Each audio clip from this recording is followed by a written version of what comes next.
এই যে জোলাই যোদ্ধা, এই জোলা যোদ্ধার মতো কয়েকজন ছিলেন যারা ওই যে ডিবি হারুন ওখানে যাইয়া অত্যাচারিত হইয়া, আমি তো বললাম আমি যদি এরকম অত্যাচারিত হইতাম হয়তো আমরা কম্প্রোমাইজ করতাম। যে নিরাপত্তা একটা বিষয় আছে। তো এখন একটু যেন আপনারা বেশি করে দোয়া করবেন যাতে করে আমরা কোনো দুর্ঘটনা না দেখি, আল্লাহ না করুক। সবাই দোয়া করবেন। ওকে। আর প্রথম কথাটা হলো আমরা সবাই শুকরিয়া করি আজকে আমি বা আপনারা এবার স্বৈরাচার মুক্ত, এই হাসিনা মুক্ত একটা জায়গায় কিন্তু এভাবে স্বাধীনভাবে কথা বলতে পারতাম।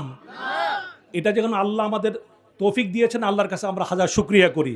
এবং আমার থাকবে এখানে সবাই আলোচনা করে সিদ্ধান্ত নিয়েছে আমরা শেষ করব 1:30টার আগে নামাজ, 1:30টার সময় জামাত, আমরা এরপরে 1:30টার সময় নামাজ পড়ে উনার জন্য এবং দেশের জন্য দোয়া করব। আচ্ছা, এখন উপরে আল্লাহ তাআলার দোয়ায় আমরা এই সভাটা করতে পেরেছি, কিন্তু নিচে এই মাটিতে কারা ছিলেন?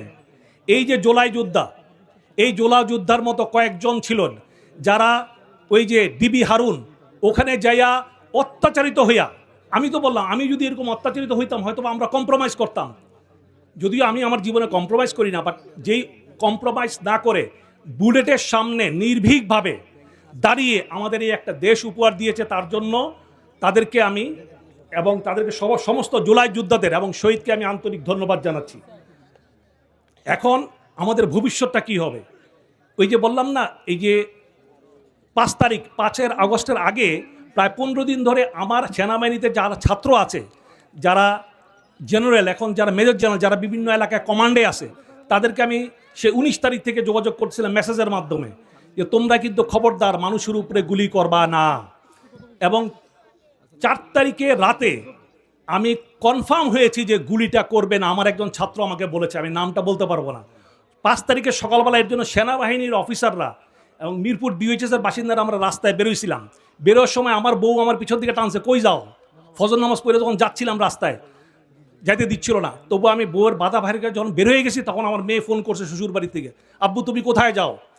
আমরা কিন্তু এইরকম বাধা বিতর্ক অতিক্রম করে গেছি, কিন্তু আমরা বুলেট ফেস করি নাই। বুলেট ফেস করছি কিন্তু এরা। সুতরাং এর জন্য আপনারা কি করতে হবে? সবাই ওনার জন্য দোয়া করবেন। এবং এই যে আসন্ন নির্বাচনে আপনারা ভাইবেন না যে ওনার প্রতিদ্বন্দ্বী নাই, ওসব কিছু হবে না। আপনারা সবাই, আমি আশা করবি, এই শাপলাকলিতে ভোট দিয়ে এবং ভোট দিয়ে দেশের সেবা করার জন্য সুযোগ করে দিবেন তো সবাই? ধন্যবাদ। এখন আমি শুধু একটা ওনাকে অনুরোধ করব, যেহেতু উনি এখানে আসছেন, এলাকার লোকজনের একটা আবদারও থাকে, আপনারা এখানকার রাস্তাঘাটগুলো একটু দেখেন। এই রাস্তাটা আমরা অনেক আগে বলে উন্নয়ন করেছিলাম, যে রাস্তা দিয়ে আপনি আসছেন এই রাস্তাটার সংস্কার করা দরকার। আমি আশা করি আপনারা আসবেন এবং স্কুল মাদ্রাসা বা এই এলাকার লোকজনের দিকে আপনার সুদৃষ্টি যেন থাকে, এই অনুরোধ করব আমি। তো আপনারা সবাই ভালো থাকেন।